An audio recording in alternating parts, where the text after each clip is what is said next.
Di ujung timur Pulau Jawa, pada zaman dahulu, berdiri sebuah kerajaan yang makmur di bawah pimpinan seorang raja yang arif. Putra mahkotanya, Raden Banterang, adalah seorang pemuda yang gagah perkasa dengan kegemaran berburu di hutan belantara. Suatu pagi yang cerah, Raden Banterang bersama para pengiringnya berangkat berburu. Namun, Takdir berkata lain. Saat asyik mengejar seekor kijang emas, ia terpisah dari rombongannya dan masuk semakin jauh ke dalam hutan yang belum pernah ia jamah. Kelelahan dan kehausan, ia menelusuri hutan hingga tiba di tepi sebuah sungai dengan air yang begitu jernih. Saat ia hendak meminum airnya, Muncullah seorang gadis dengan kecantikan paripurna, seolah bidadari yang turun dari kayangan. Raden Banterang terpesona. gadis itu memperkenalkan diri sebagai Surati, putri dari kerajaan Klungkung. Dengan suara bergetar, ia menceritakan nasib malangnya. Kerajaannya telah hancur, diserang musuh, dan ayahnya gugur di medan perang. Ia berhasil melarikan diri dan bersembunyi di hutan ini.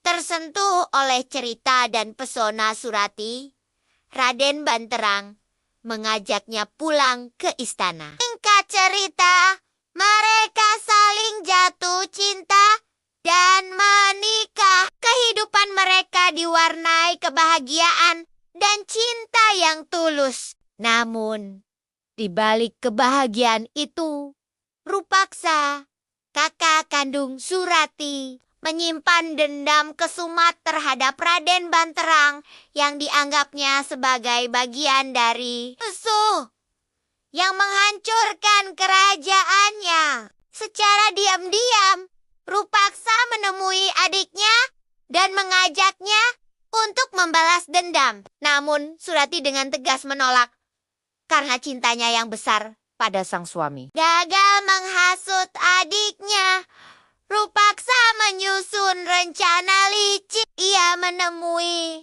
Raden Banterang dan menebar fitnah keji. Mengatakan bahwa Surati sering menemuinya secara dayam-dayam untuk merencanakan pembunuhan terhadap Raden Banterang. Sebagai bukti, ia memberikan ikat kepala yang ia curi dari Surati. Hati Raden Banterang hancur. Api cemburu dan amarah menguasai dirinya, membutakan mata hatinya dari kesetiaan Surati. Ia menyeret Surati ke tepi sungai, tempat pertemuan pertama mereka yang romantis, kini menjadi saksi sebuah tuduhan kejam. Surati menangis. bersumpah demi para dewa akan kesetiaannya.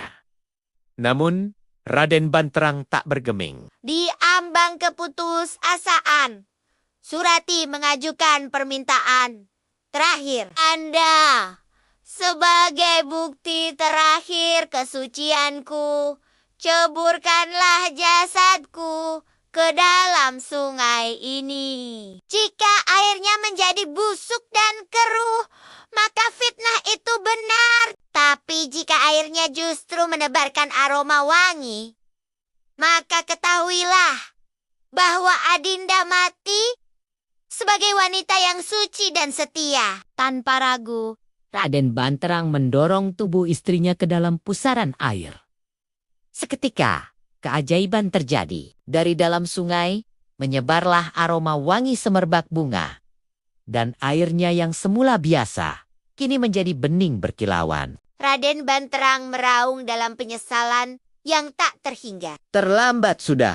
Ia telah kehilangan istri yang amat mencintainya karena fitnah dan prasangka buruk. Sejak saat itu, tempat tersebut dikenal sebagai Banyuwangi. Banyu yang berarti air dan wangi yang berarti harum. Sebagai pengingat abadi akan sebuah legenda cinta sejati yang berakhir tragis. Dukung terus channel ini dengan cara klik subscribe, dongeng, dan hikmah Nusantara.